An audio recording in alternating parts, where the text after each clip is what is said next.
Bonjour à tous, on se retrouve dans une nouvelle vidéo pour vous présenter une vidéo sur mes flops du moment, donc les produits que je n'ai pas vraiment appréciés, les produits qui m'ont déçu et je voulais vous en parler pour vous éviter peut-être quelques achats inutiles ou vous donner un avis supplémentaire sur un produit sur lequel vous vous tâtiez, que vous vouliez acheter, vous vouliez plus d'avis supplémentaires. Un avis négatif des fois c'est bon à prendre. Alors je n'aime pas ces produits en particulier, ça ne veut pas dire que je n'aime pas les marques dans leur globalité, ne pas faire d'amalgame là-dessus. Il y a des produits que j'ai moyennement appréciés ou voire même pas du tout parfois, donc je vous les présente tout de suite, c'est parti. Donc en premier on commence par des bougies de chez Yankee Candle. Alors ce sont les bougies en petit format comme ceci, chauffe plat. Les bougies Yankee Candle, moi je les consomme depuis très longtemps, je les consomme en tartelette, en grande jarre ou en moyenne jarre, ça dépend, petite jarre aussi. Là c'était la première fois que je les utilisais en petit chauffe plat comme ça, et ben j'ai été très déçue, ça ne sent strictement rien dans la pièce. Alors quand vous mettez votre nez dedans effectivement ça sent. Donc là moi j'ai celle qui s'appelle fleur de miel, donc c'était un petit côté fleuri avec une pointe de sucré derrière avec l'odeur de miel, mais en fait ça ne sent strictement rien, donc c'est comme si je n'avais rien allumé dans la pièce. Donc en fait je m'en sers tout simplement comme des chauffe-plats classiques que je viens mettre sous mes brûle parfums pour faire chauffer mes tartelettes. Sauf que ces bougies chauffe-plats coûtent 9 € ou 10-11 € la boîte, donc en fait je me suis pris une grosse carotte parce que des chauffe-plats je peux en trouver à très peu cher partout et notamment à Action. Et là du coup j'ai payé mes bougies chauffe-plats totalement basiques et sans odeur 10 balles, donc je suis un peu dégoûtée. Donc plus jamais je rachèterai ces formats là de chez Yankee Candle. Peut-être que c'est cette odeur à proprement parler qui va pas et qui déconne, mais je vais même pas tenter le risque d'être de nouveau déçue avec d'autres parfums. Les chauffe-plats de chez Yankee Candle, plus jamais. Ensuite je vous parle d'un petit parfum solide de la marque Pura Bali, et donc c'est le parfum Sayang en petit pot que j'avais eu dans une Beautiful Box. Donc c'est un parfum sous format solide comme un espèce de tout petit pot de crème, et donc vous venez un petit peu touiller votre doigt dedans ou un pinceau ou quoi que ce soit et vous l'appliquez ensuite sur le corps. Aux endroits un petit peu stratégiques, donc derrière les oreilles, sur les poignets et un petit peu dans le décolleté. Donc dans l'idée c'était génial, l'odeur est juste à tomber, franchement c'est divin, ça sent vraiment très bon. Le seul souci c'est que la crème qui contient en fait le parfum, donc le parfum solide en lui-même, est extrêmement gras, et donc c'est à dire que si vous venez en mettre derrière vos oreilles ou sur la peau ou dans votre décolleté ou même sur vos poignets, vous allez avoir la peau qui colle et la peau très grasse après, donc vos cheveux vont se prendre dedans et c'est pas du tout agréable à porter. C'est vraiment dommage parce que du coup c'était vraiment un beau concept qui aurait pu être sympa, mais du coup c'est pas du tout utilisable au quotidien parce que pas du tout pratique et agréable à porter. Donc je suis très déçue parce que l'odeur vraiment est divine, ça sent vraiment très bon. C'est une odeur un peu sucrée, un petit peu ambrée, donc j'aime beaucoup ce mélange là, mais non, impossible à porter pour moi. Je sais pas comment le recycler, mais très déçue de ce côté très gras sur la peau qui est vraiment pas agréable et que je ne peux même pas supporter. Donc c'est même pas envisageable de me dire bon allez je fais un effort, non.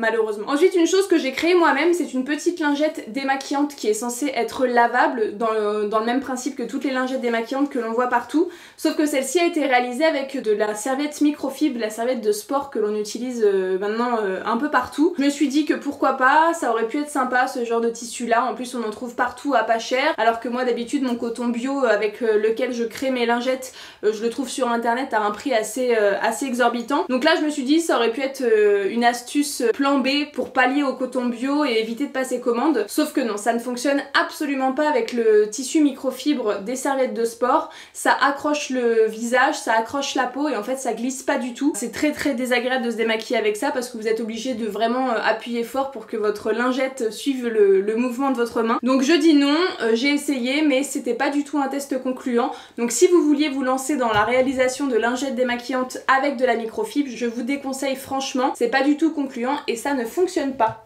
tout simplement.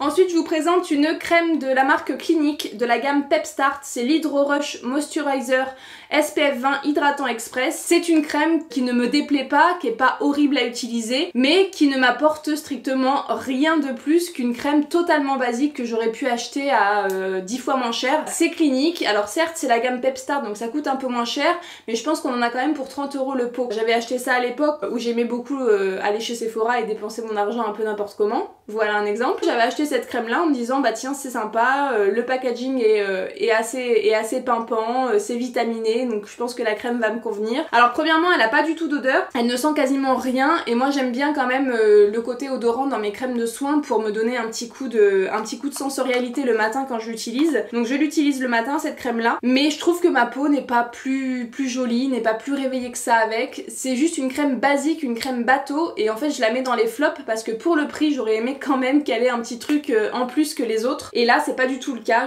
Voilà, je trouve qu'elle est juste classique et qu'elle n'apporte rien de plus qu'une crème que j'aurais pu payer 3-4 € en supermarché par exemple. Donc très déçue de cette crème là et je vous la recommande du coup pas forcément. Ensuite je vous présente un petit spray de la marque Sienne, donc qu'on trouve chez Lidl. C'est le spray contouring fixing spray, voilà, pour fixer le maquillage tout simplement. Donc c'est un flacon en aérosol avec un pchit comme une laque en fait. La ressemblance avec une laque ne s'arrête pas seulement au petit pchit, c'est juste que ça a exactement la même odeur qu'une laque pour les cheveux, sauf que c'est censé être pour le visage. Alors moi ça ne fonctionne absolument pas, je ne me vois absolument pas mettre ça sur mon visage. Je l'ai testé une fois dans le vlog du week-end passé, juste c'est pas possible, l'odeur est nauséabonde, ça sent vraiment très très fort et j'ai pas du tout aimé rien que cet effet là à l'application, c'est juste pas possible et puis je trouve ça vraiment très nocif et je me dis appliquer ça au quotidien sur le visage, respirer cette odeur tous les jours, c'est juste non, c'est pas possible au niveau santé, je me vois pas faire ça tous les jours, tous les matins. Alors après au niveau de la tenue du maquillage avec ce spray, bah c'était assez réussi, mais rien que le fait de l'odeur et le fait du nuage d'odeur nauséabonde que ce produit nous procure à l'application, je dis non et c'est pas possible, je n'y reviendrai pas. Ensuite je vous présente deux shampoings secs sous deux formes différentes. Donc il y en a un premier qui est en poudre dans un petit pot en verre comme ceci de la marque Pouce Pouce. Alors Pouce Pouce c'est une box à laquelle je m'étais abonnée il y a quelques temps, c'est une box en fait zéro déchet qui permet de réduire sa consommation de déchets et son impact écologique un petit peu sur l'environnement. Donc j'adorais cette box, franchement j'ai été très contente de la découvrir. Et donc dans une des box j'avais reçu leur shampoing sec en poudre comme ceci. Donc vous étiez censé l'utiliser avec un pinceau, vous appliquez ça sur le cuir chevelu et c'était censé vous donner un aspect un petit peu shampoing sec et un aspect un petit peu plus cheveux propres pour votre journée. Sauf que déjà d'une je trouve ça très contraignant d'appliquer une poudre comme ceci directement sur le cheveu, ça rajoute des étapes monstres en plus par rapport à un shampoing sec classique en vaporisateur. Ça m'embêtait un petit peu d'ouvrir le pot avec le pinceau, d'aller chercher la poudre, de l'appliquer, de refermer le pot, ça rajoutait pas mal d'étapes et le matin moi j'ai juste envie que ce soit pratique et rapide. Et en plus je trouvais que ça fonctionnait pas tant que ça, j'avais pas du tout le cheveu beaucoup plus propre, beaucoup plus soyeux. Après ça me dérangeait un petit peu d'utiliser ce produit là, j'ai oublié au fond des placards et je ne l'ai plus jamais ressorti. Et ensuite on a le dry shampoo mist comme ceci en petite bouteille de chez G-Synergy que j'avais eu dans une Birchbox celui-là. Et là en fait c'est tout le contraire, donc c'est une espèce de petit eau que vous venez vaporiser sur les endroits stratégiques où vous voulez un petit peu rafraîchir votre cheveu. Sauf que là bah ça vient complètement graisser le cheveu, je trouve que ça le rend encore plus poisseux que ce que ça n'était avant. Très déçue par ces deux shampoings secs et tout ça pour vous dire que je pense que personne ne pourra détrôner mon shampoing sec Baptiste. La preuve, j'en ai testé deux sous deux formats différents, donc un en poudre et un en eau, rien n'y fait. Je n'arrive vraiment pas à me passer de mes shampoings secs Baptiste et j'arrive surtout pas à trouver d'alternatives. Donc je pense que je vais arrêter de chercher tout simplement et continuer avec les Baptiste qui me conviennent vraiment idéalement et ce depuis le début. Donc voilà, j'arrête de chercher un autre shampoing sec. Tant pis, c'est pas très naturel le Baptiste, il y a une composition qui est pas terrible. J'arrête les frais.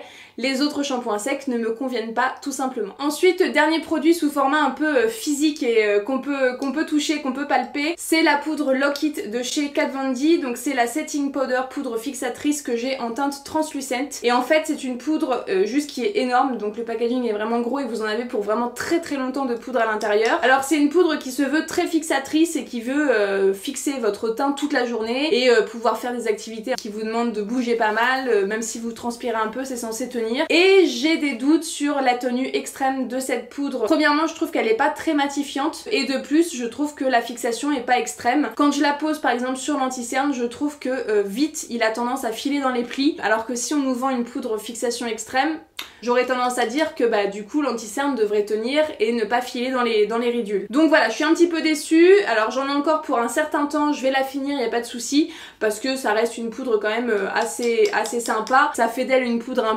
peu banale et pas très fixante par rapport à ce qu'elle nous promet. Mais j'attendais beaucoup plus de sa part, notamment au niveau de la matité et de la fixation que j'aurais voulu un petit peu plus forte que ce qu'elle nous propose aujourd'hui. Et ensuite quelque chose que je n'ai pas entre mes mains puisque c'est une série Netflix, je voulais vous parler de la série Anne with an E, donc en français Anne avec un E. Je pense que vous en avez entendu parler ou alors vous l'avez vu passer sur votre feed de Netflix. Donc en fait c'est une série qui nous raconte un petit peu l'histoire d'une orpheline qui a 13 ans, qui s'appelle Anne justement. Et alors Anne c'est une jeune orpheline qui est assez fougueuse, qui est pleine d'aplomb, qui est pleine d'entrain, et elle va atterrir en fait chez une vieille fille et son frère. Elle va devoir trouver sa place dans le monde, elle va aussi chercher l'amour, on va suivre un petit peu ses aventures. Je trouve pas que ce soit une série qui soit super rythmée, j'ai regardé 2-3 épisodes et franchement je me suis un peu ennuyée. Je suis pas rentrée dedans et j'ai pas réussi à rentrer dedans, alors je me suis accrochée malgré tout 3 épisodes, mais j'ai vite abandonné parce que je m'y retrouvais pas tout simplement. C'est pas une série qui me correspond et donc du coup je vais m'arrêter à 3 épisodes, je vais pas poursuivre l'aventure parce que ça ne m'a pas franchement